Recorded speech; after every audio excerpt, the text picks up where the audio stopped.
Hello, everybody, and welcome to Fantasy NBA Today, a Sports Ethos presentation brought to you by our great partners at FanDuel. My name is Aaron Bruski, and with me, as always, is the great Steve, Dr. A. Alexander. If you guys are looking to win your fantasy league, you're in the right place. We got a great show lined up today.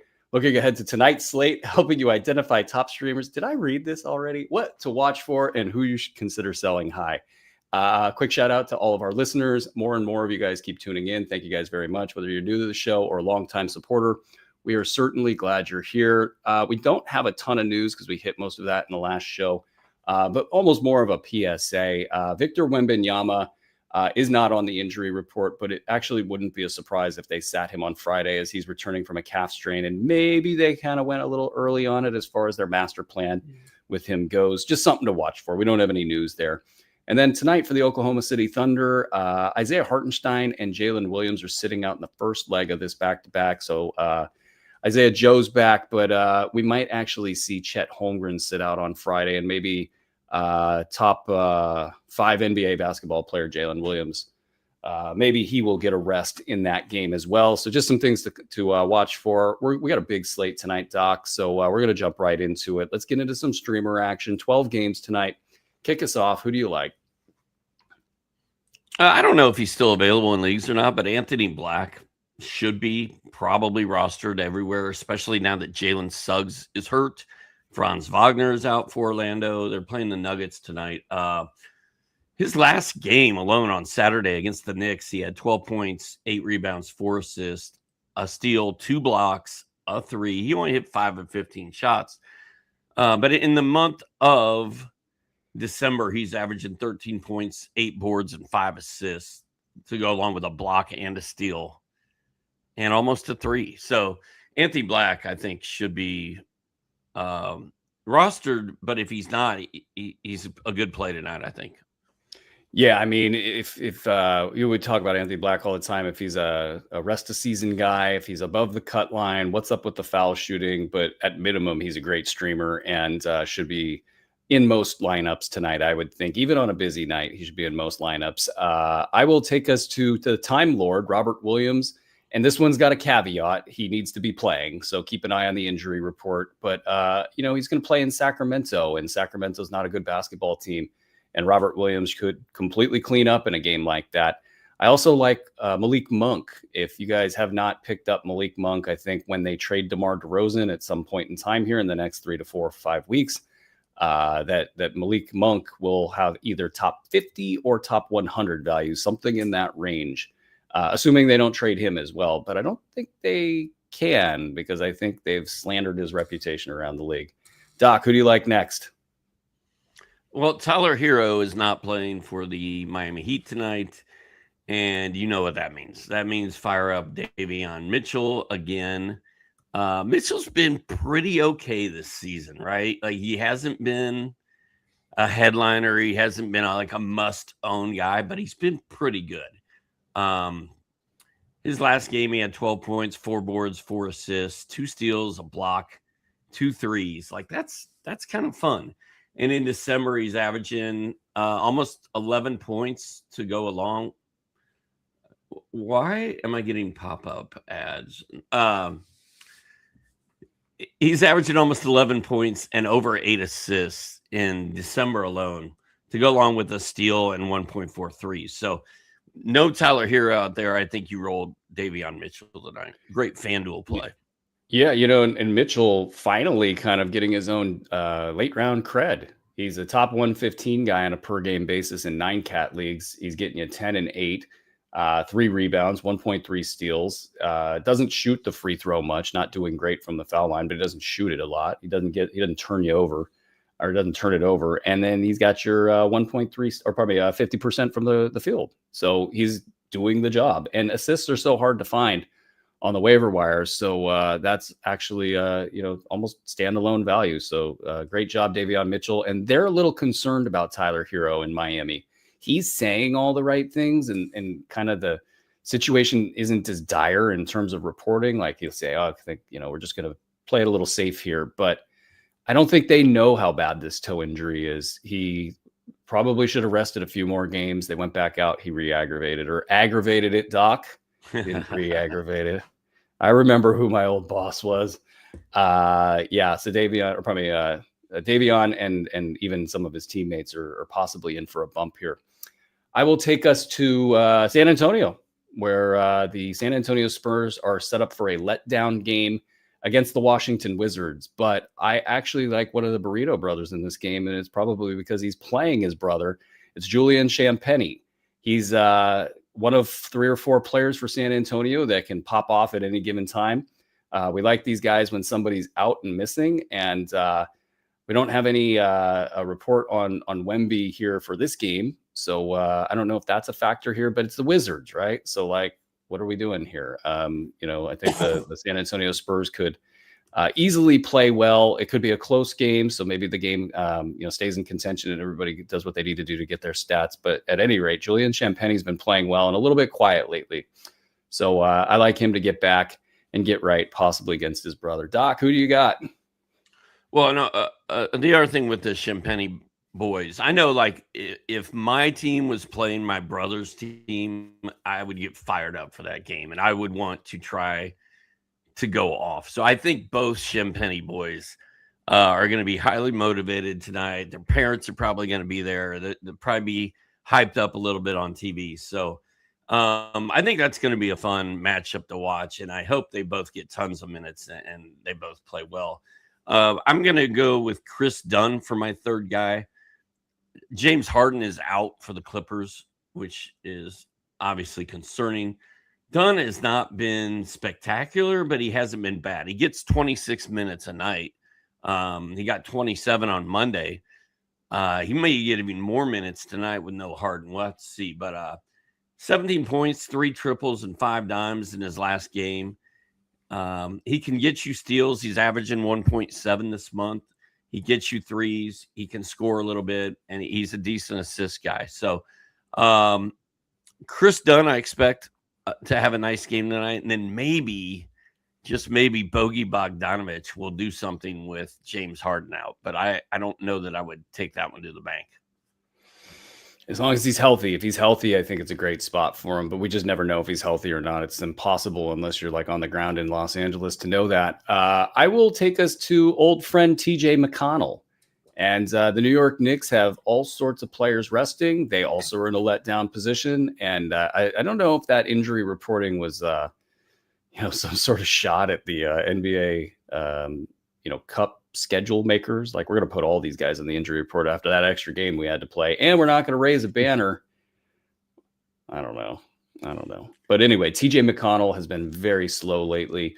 If the Knicks schedule lost this game and TJ McConnell gets loose for whatever reason, and there's even some history there between these two squads, it just wouldn't be surprising at all for TJ McConnell to get those 18 minutes we keep talking about.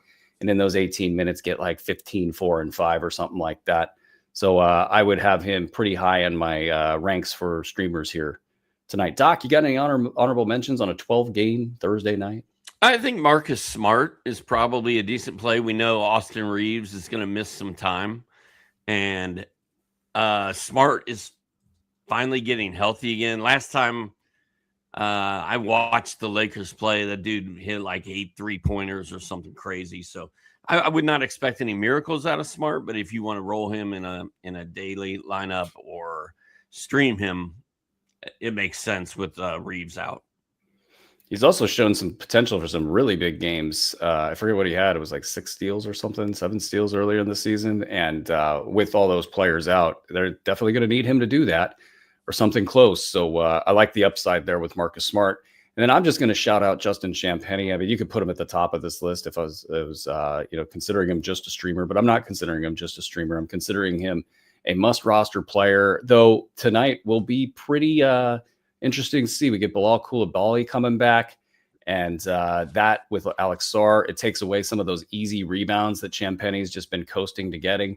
And what will they do? I mean, if Justin Champagnie falls off the radar, it's not going to be shocking to me. The problem is you can't just like play it like that. You can't just wait because somebody like me is going to get out there and get Justin Champagnie before you are.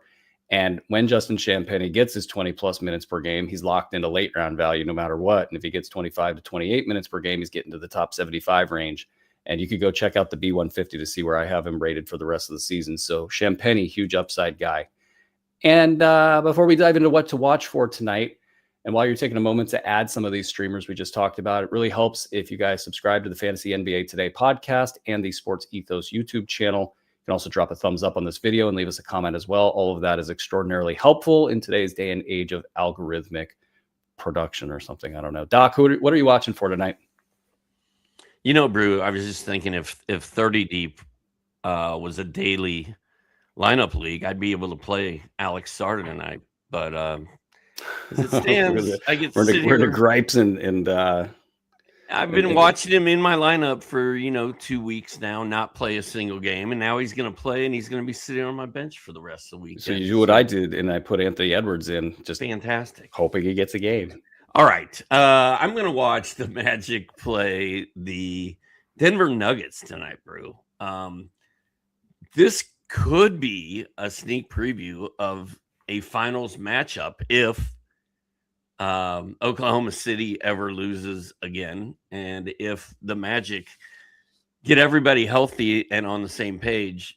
These are two of the better teams in their conferences. I just think it should be a fun game to watch. Jalen Suggs and Franz Wagner are both out for Orlando. That's going to make this a difficult test for them. That's why Anthony Black is going to have to step up. It's why Tristan Da Silva is going to have to do something. And Paolo Banchero is going to have to be better than he's been. But I just think this is going to be a nice quality matchup of East Coast versus West Coast. You can see Wendell Carter and Goga Bitadze, use up all their fouls on Nikola Jokic. That'll be an angle. Desmond Bane, we're going to see Desmond Bane. And Paolo, I guess you could say that Paolo needs to, if he's going to be the guy, he needs to show up in a game like this. And it's not like Denver's not, banged up as well. So you have a framework for Orlando to maybe come in here and do something. And Anthony Black, probably helpful against Jamal Murray. And just an interesting matchup from a reality basketball perspective. I don't know if there's so many fantasy angles there. There's not. We're going to watch and see if there's. I do have a question for you, though, Brew. I'm sorry. Mm-hmm.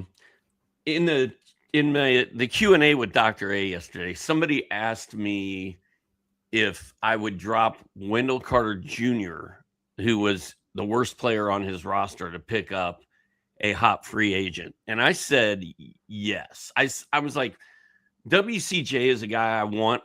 I'm okay having him on my roster, but I don't feel like I need him. And if I see something shiny and magical, it was Zion, dude.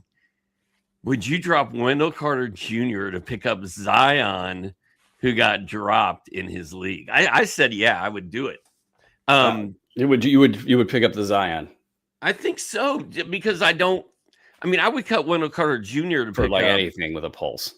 Colin Gillespie or don't throw that comp out there. That's going to offend and hurt me. Champagne, I would. So why not do it for Zion? I get the thinking there. I might flip that and take Wendell Carter Jr. over Zion just because Zion's Zion and we just don't know. And he's also got his own issues. But Wendell Carter Jr. has been good this year. He's been around the top 100 all season long and looks like he needs to be a part of what they're doing there.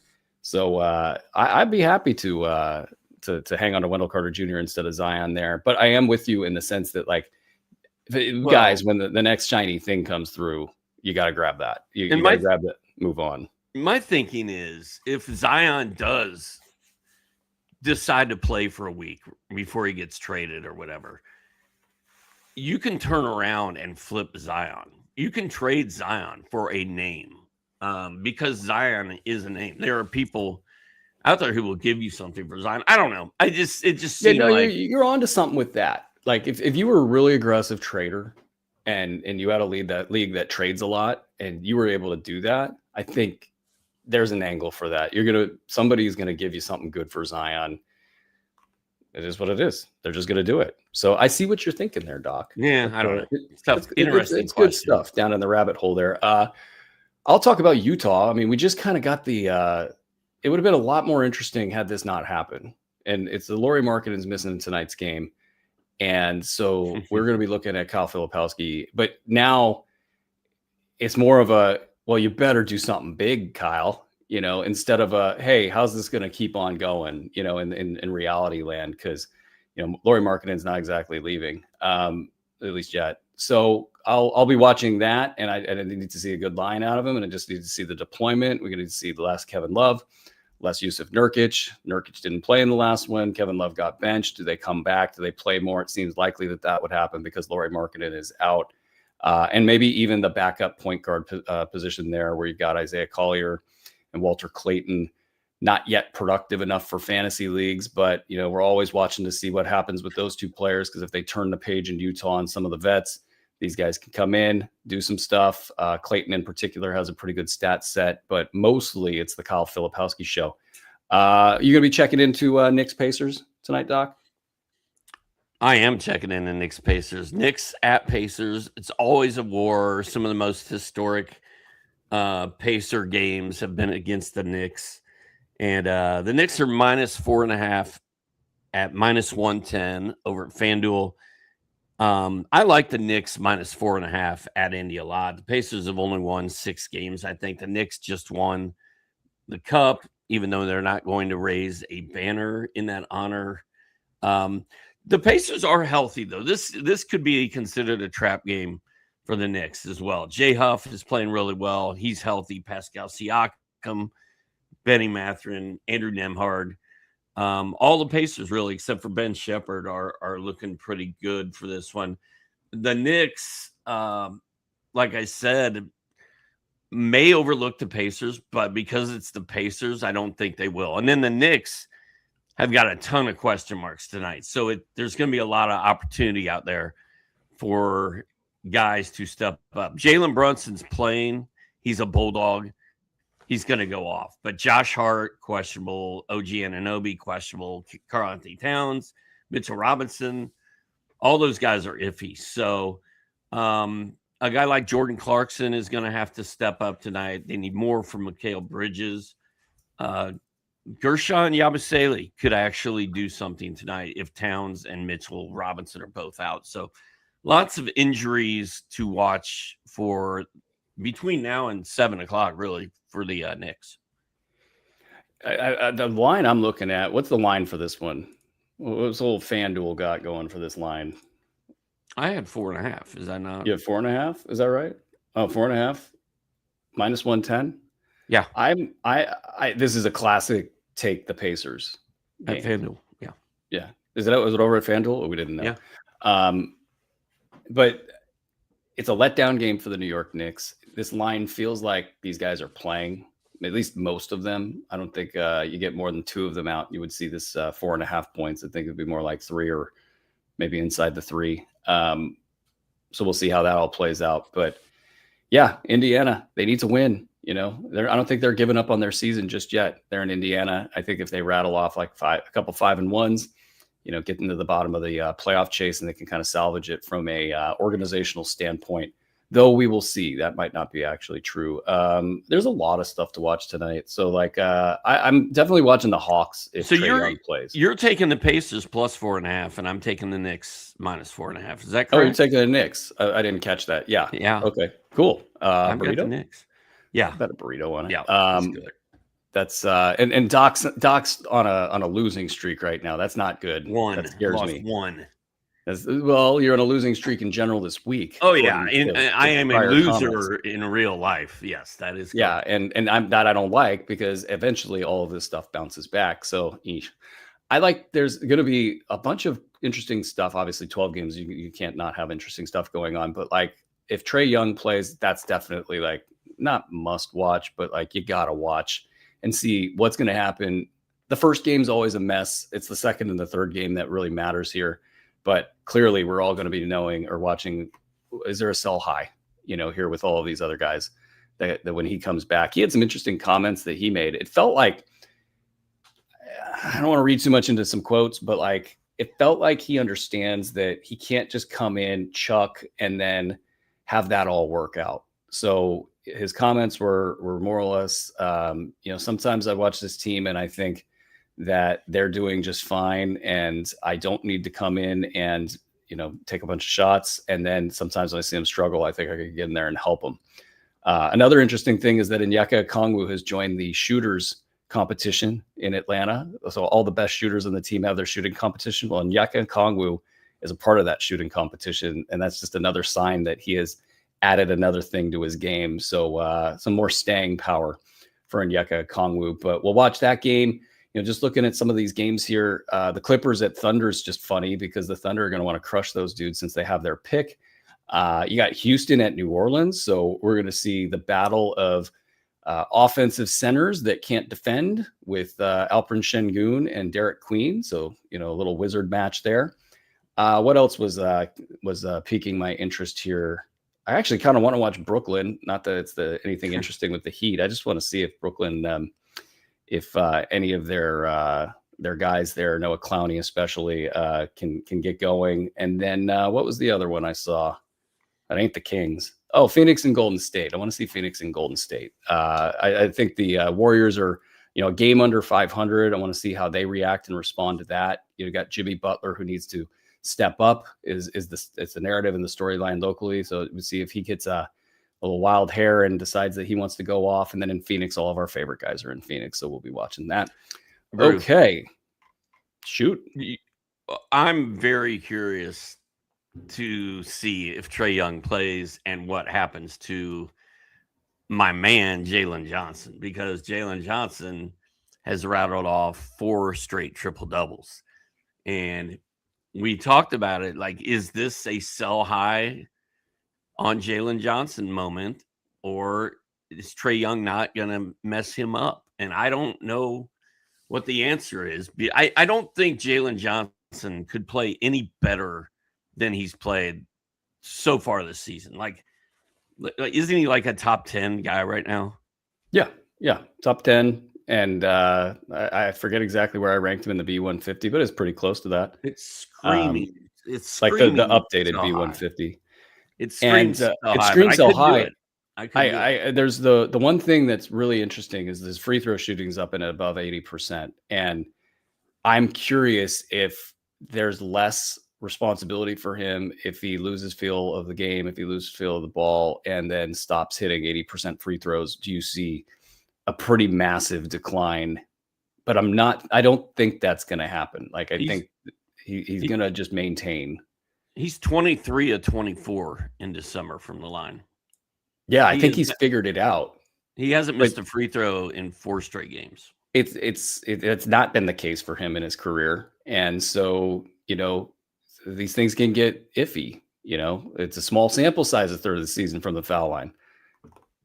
Does he have a setback there, which really hurts his value in terms of overall rank? And there's going to be people who don't care about free throw percentage, but clearly it matters when you rate against other players. So we'll watch out for that. Our producer's talking to me in Spanish, testing whether 1,800 straight days of Duolingo actually works or not. And the verdict is that I don't think it works. Sell high or hold, Doc. Stephen Curry. Usually when somebody sends me something in Spanish, I can read it and figure out what it says. I have no idea what's going on with these. Well, so he throws a Portuguese twist in there every once in a while. So it's a lot of different things. Okay. Stephen Curry, number 1 over his last 2 games. I think it was because he made like 5 million 3-pointers the other night. Are you going to try to sell high, Steph? I could play some devil's advocate here and make it sound worse for him. The Warriors are 13 and 14. They keep losing games. Somebody gets hurt, and then they decide, well, Stephen Curry, it's not that important to trot you out there every single night. But what do you think, Doc? Man, I don't know. This is hard. This is a hard one for me because A, I don't have Curry anywhere. B, I like Curry. And I would have drafted Curry. I had no issues drafting Curry. I don't like the fact that Golden State's record is weird. I don't like Steve Kerr. I don't like Curry's injury history. But I mean, he's number 1 over the last 2 games. That's a really small sample. So I think his value is up right now. I don't know that I would classify him as a sell high player. With the 2 games, I mean, the rank is actually over the last 3 weeks. Usually we'll do 2 weeks. This time we did 3 weeks because of the NBA Cup. So he hasn't played that much. I don't think people are really registering Steph Curry as some, fantasy top asset, number 1 overall asset. So I don't think there's a sell high position here. So I'm going to hold no matter what. I also have him highly ranked going forward. I think like 7 is what I got him ranked in the updated B150, which is over that sportsethos.com for FantasyPass holders. So he's good. He's good. Gonna hang on. Alperen Şengün, number 3 over his last 5 games. Would you sell high on Şengün or would you hold? No, I love Şengün's game. I love what Houston's doing. I feel like if Houston keeps doing well and as time goes by, I think Alpi may get a little bit of MVP chatter going because he's looks like the best center in the league, not named Wemby or Jokic to me. I think Andre's mad we're ignoring him. I think I figured out what that Spanish meant. Şengün is going to keep going. The only way that he's going to not hit like a top 20 value, I think, is if he just has a completely down year at the foul line. Everything else is all systems go for him.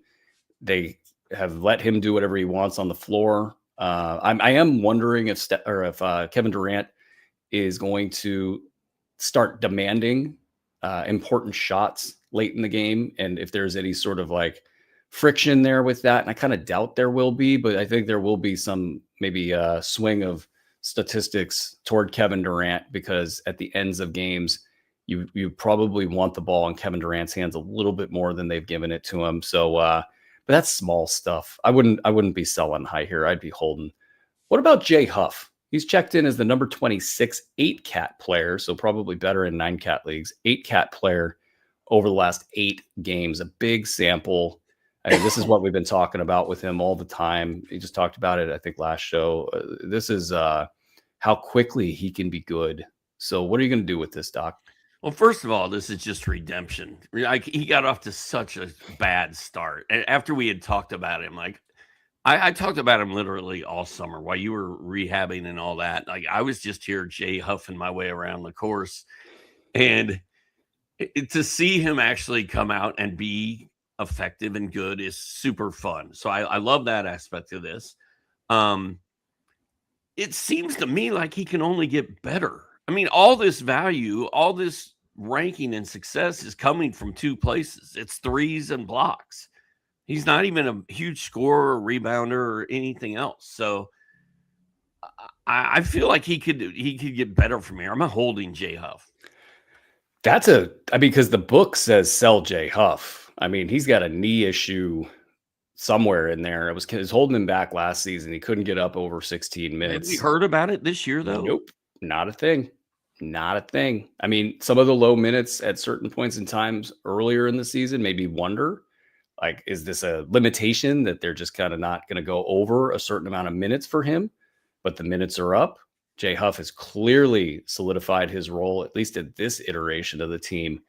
And so it's a tough one. I believe that there's this kind of an outlook for Huff if he gets 26, 27 minutes a game, more in like the top 40 range. So I guess that alone makes him a sell high, but I don't think anybody's going to give you that level of value for Jay Huff. I think you're hoping maybe you get top 50, probably hoping you get top 75 for Jay Huff because of the lack of name recognition. For me, it's redemption, because when I was telling Sacramento that they needed to go get Jay Huff, I got a lot of, we could never pull off. No, Memphis will never give up Jay Huff. Oh, Jay Huff, who's that? Not a player. All that crap. And now he's going to leave. Sort of like what I said to you when the first time you mentioned Jay Huff to me last year. Like, a bald white guy with bad You're not knees. Paid to run the Sacramento Kings. Like, you're not, paid to be in media for the Sacramento Kings. Like, I get if you were like, I don't know who Jay Huff is, and he played 15 minutes a game. But if like at least the people that run the Kings, like, you needed to get that guy. You needed one guy like that to get your 3-point shooting and your blocks to protect your Domantas Sabonis, who you love so dearly, and you couldn't even pull it off. Couldn't even get yourself Jay Huff. Come on, guys.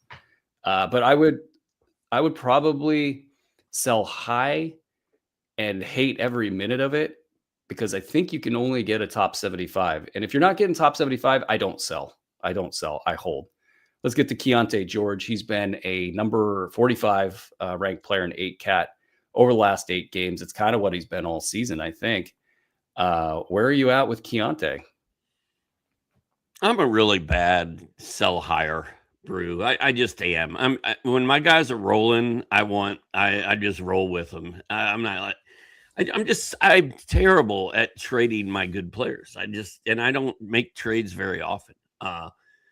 I'm rolling with Keontae George. If all hell breaks loose in Utah and, Lauri Markkanen goes away and all these other guys go away, the Keontae George is not going anywhere. And he's young enough that he's just going to keep playing big minutes.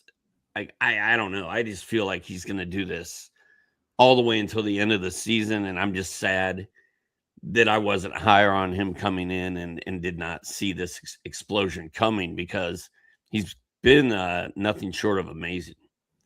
We got some interesting scenarios that we might run through if we have some time here. But the Keontae George stuff, I wrote about it in the B150. And if he was, say, top 80 all season long, or whatever, let's go top 80. He improved a little bit, but didn't really set the league on fire. I would be in a much less aggressive position here, because he's so good now that I think the Jazz will have a really hard time selling to the rest of the league. Oh, Keontae George has got to sit like 50% of the games in late March and early April, trying to tank or whatever. It's going to look really bad. He's young. He's healthy. He should be gunning for statistics. He should be gunning for accolades. He should be gunning for credibility, to get to next season. I think he actually has all-star potential, Keontae George, and he needs to work out these finer parts of his game, because next year it's not going to be as easy as it is this year. I think people are going to understand how good he is. They're going to start really putting him, and they're already doing it, but putting him at the top of the scouting report, really shifting game plans towards him. So he's got work to do. And I think that the league at large knows that if you sit Keontae George, you are just flat out taking. I'm not saying it can't happen. I just think it got way less likely now that he is as good as he has played. And it does not look like a flash in the pan. It looks like an every night thing. So I would be holding here. Question, Doc, who would you like between a Keontae or Onyeka Okongwu? It sounds like a perfect trade if you're looking to move a guard and get a big man, and vice versa. Because I want both of those guys on my team the rest of the way. This Kristaps Porzingis illness in Atlanta just opens up, it cuts what I don't even know what I'm trying to say. It opens up a path for Okongwu to just go off the rest of the season. And then Keontae has been really, really good for Utah. So it's a perfect trade to me. It depends on team need. And that's a trade I would do on either side. Yeah, I mean, there's a little bit of risk that Trae Young comes back and knocks Onyeka Okongwu back a little bit, and this makes it a clear win for Keontae. I'd probably take Keontae here because there's just less moving parts, and it just seems like kind of locked in. But otherwise, I do think it's a fair trade. I do think that Okongwu maybe even has a little upside that we haven't seen yet. It's a great story. Onyeka Okongwu should be in the conversation for most improved player, and I just absolutely hate when you see it be the case that media didn't notice a guy was good for 2 years and now he's a most improved player, or they got more minutes or something. It's clear that Okongwu has added to his game, and that's super cool. The thing I like about the Okongwu story is, like, for the last 3 years, we've just been waiting. Clint Capella get out of the way, and then we finally get Capella out of the way, and now Kristaps Porzingis is here. It's like, oh man, another buzzkill. Like, is Onyeka ever going to get his shot? Well, guess what? we are in the midst of a Kongwu breaking out and going off, and it's awesome because I think it's something we all thought has been coming for years now. Yeah, he's literally been a disappointment for like 2 seasons. Finally got it together last season, and now we're off to the races. And he was a defensive guy when he came into the league. I don't think anybody expected him to be able to shoot or dribble. With a little bit of caveat that he started taking those corner threes, but he just got it figured out. Now he's literally competing in the shooting competitions with the shooting guards and the point guards, and they respect him for his shooting. So let's do that as well. Since it was just brought up, I want to ask you more about Jay Huff. Huff, I want to throw some player battles out at you. Huff versus Hart. Who do you like? I'm going to say Huff just because Hart has been awesome for like 2 weeks, but before that he really wasn't. But I read something like he had a meeting with his coach and he was coming off the bench and he was all mad, and apparently he fixed things because he's been awesome. But I'm going to say Huff, but it's close, man. I'll go Josh Hart. And it's pretty close, but I think Hart's, the stats are more spread out. They're across the board, so that's a little bit nicer. I do think that role is locked in. That said, if they do go out and get a pretty significant, guard forward off the bench, I think Hart might be the one who gets hurt first. But I don't think they're going to get somebody so impactful that Hart won't be a top 60 to 70 player this season. And I like the safety of that compared to the what if surrounding it's. And it's not even just Jay Huff, by the way. It's Indiana. If they lose their point guards, what we saw early on in the season could have just been point guard driven. And that would be sad for Jay Huff if they lose their point guards and then all of a sudden his value goes in the tank because nobody can get him the ball. What about Con Knipple versus Jay Huff? That's a good one. I think I would take Knipple. I like the fact he plays in Charlotte. I like the fact that he's kind of out there on an island, him and Brandon Miller out there by themselves, just getting it done. Knipple's young. He's not going to, even if they tank, they're going to let him play. So I like Knipple. Yeah. Charlotte 8-18. So kind of in that probably one. I don't have a schedule of standings in front of me. Actually, I do. Yeah. They're like in the 4th in the East in the tank race right now, and I'm sure in the West. Who do we got at the bottom in the West? Oh, a lot of competition in the West, man. Sacramento and New Orleans and the Clippers duking it out. That's awesome. The tank race is not what it used to be because everybody saw Dallas get the number 1 pick, and they're like, we just tanked for nothing. What are we doing? So it's not as big of a deal as it used to be. No, I mean, you can guarantee that you hit a certain number, but you're not going to really have any better or less, the odds are what they are. They're flat, so you don't get the first pick so easily anymore. Pretty good draft, but I'm gonna think that Charlotte plays Con Knipple pretty much the rest of the way, and he's actually one of the guys on our list. So let's get to Con Knipple. He's number 53 over the last 8 games. It's more or less what he's produced for the whole season. Are you gonna sell high on Con Knipple, or are you gonna just ride this out? I'm holding Con Knipple, man, for the reasons I just said. I mean, even if things go terribly south in Charlotte, more south than they already have because it's bad, Knipple's going to be there. He's going to play. The kids are wearing his jerseys. The kids are coming to the games to see him play. I'm hanging on to him.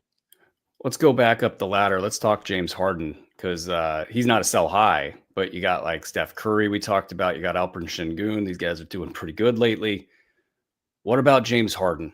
How spooked are you right now on James Harden? Like, I think a lot of people looked right. Like, would you, with Harden being maybe a consensus back into the first round guy, and a lot of people did that I know, like literally stepped up and drafted Alperen Şengün.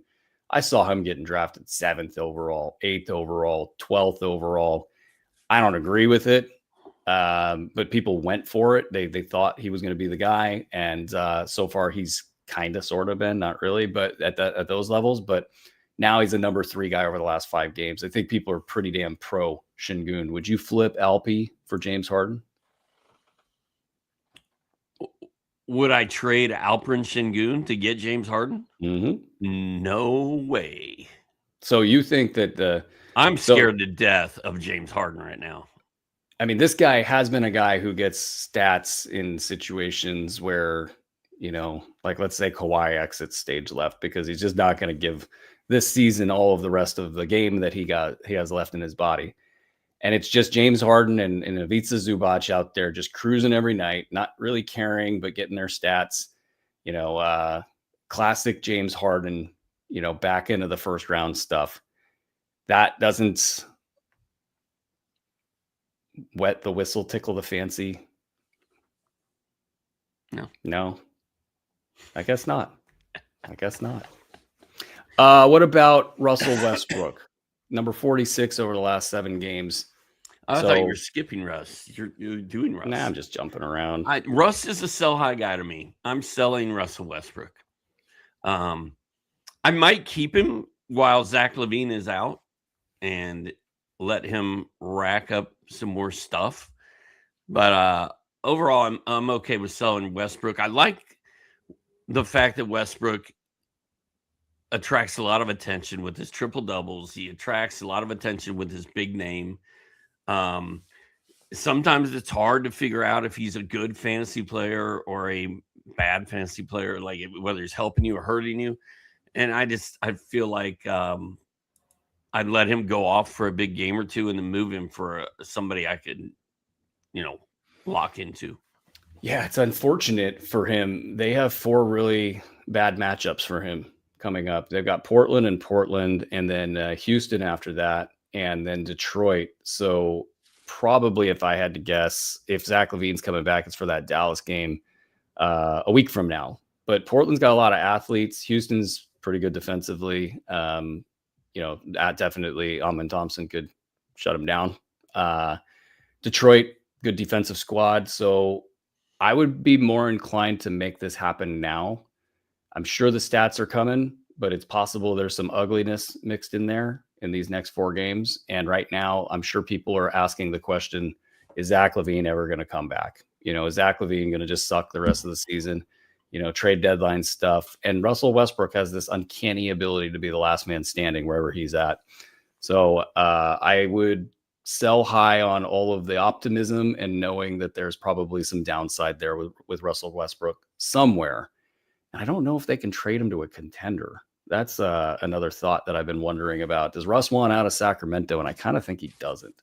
One last buy low, sell high, who we've talked about a few different times today. Jaren Jackson Jr., number 66 over the last 3 weeks. So you're seeing the impact of the really, really good games, probably top 10, if not better games. And then those get mixed in with all those bad games. And you get a number 66 ranking over the last 3 weeks.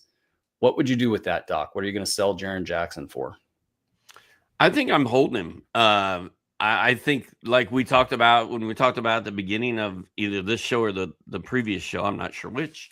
It feels like, to me, this is Jaren Jackson Jr. getting ready to take off and finally waking up and finally breaking out of the spell he was under or whatever. And now he's going to ball. So I'm encouraged by it. I'm excited by it. Maybe the smart thing to do is move him while things are going so well. But I think this is a sign of things to come for the rest of the season. So toss a couple names out here for Jaren Jackson. Would you trade Jaren Jackson Jr. for Cooper Flagg? Oh, yeah, I might do that. I think I'd be right there with you. I think Cooper Flagg's got probable early round value the rest of the way, despite a top 80 to 100 start that was really, really concerning as he was nursing a shoulder injury to start the season. Evan Mobley. Nope. I don't want an injured guy on my team. I like Jaren Jackson Jr. You really like Jaren Jackson Jr. You just ignored his injury history and called Evan Mobley the injury guy. That's great. Well, Evan Mobley is actually injured. That is true. And he's out for a while. I think that's an excellent question because you've got timeout, so that's going to hurt. I think if you're in a playoff format, I want Evan Mobley. If you're in a roto format, I am up in the air on that one. These last 2 games for Jaren Jackson certainly were enticing. They're enticing, and Mobley's got some issues, but also in Cleveland, I really wonder if they have some sort of an internal conversation like, okay, if we're going to do anything this season, it's going to be behind Evan Mobley. It's going to be behind Evan Mobley getting way more of Donovan Mitchell's usage than he's been getting. And then the question will be, can Evan Mobley actually handle that? Can he deliver on that? Can the Cavs actually fashion their team in a way that he's placed into position for success? And that's going to do it for today's show, because I can read Spanish, and the Spanish in the chat says we are out of here. If you enjoyed this episode, the best way to keep this content coming is super simple. If you're listening on the pod feed, take 60 seconds, drop us a 5-star review. It really does help us a ton. I know I say this every show, but it really does help us a ton. And if you're watching on YouTube, just hit that little thumbs up, subscribe to the Sports Ethos channel so you never miss a new episode. And we are putting a ton of stuff out on YouTube right now, so you definitely want to get subscribed over there. And then don't forget the website, sportsethos.com. You're going to find the Bruski 150 there. You're going to find tools. We're putting a ton of time, energy, money, etc. into that website, knowing that while social media is fun and we can all connect and talk there, you really do need a source for tools, and you need a hub to make this day-to-day with the fantasy stuff sing. So go check that out. Big thanks to Andre, Doc, our content team, Mike, Keston, Mark, Tim, William, Pedro, Yoel, John, Paul, Anthony, and many more. Tech team, you guys are doing awesome. Thank you guys so much. From Steve, Andre, and all of us here at Sports Ethos, Tim goes live tonight after the games with another episode of the Box Score Breakdown, and we'll be back tomorrow. This has been Fantasy NBA Today, presented by FanDuel. See ya.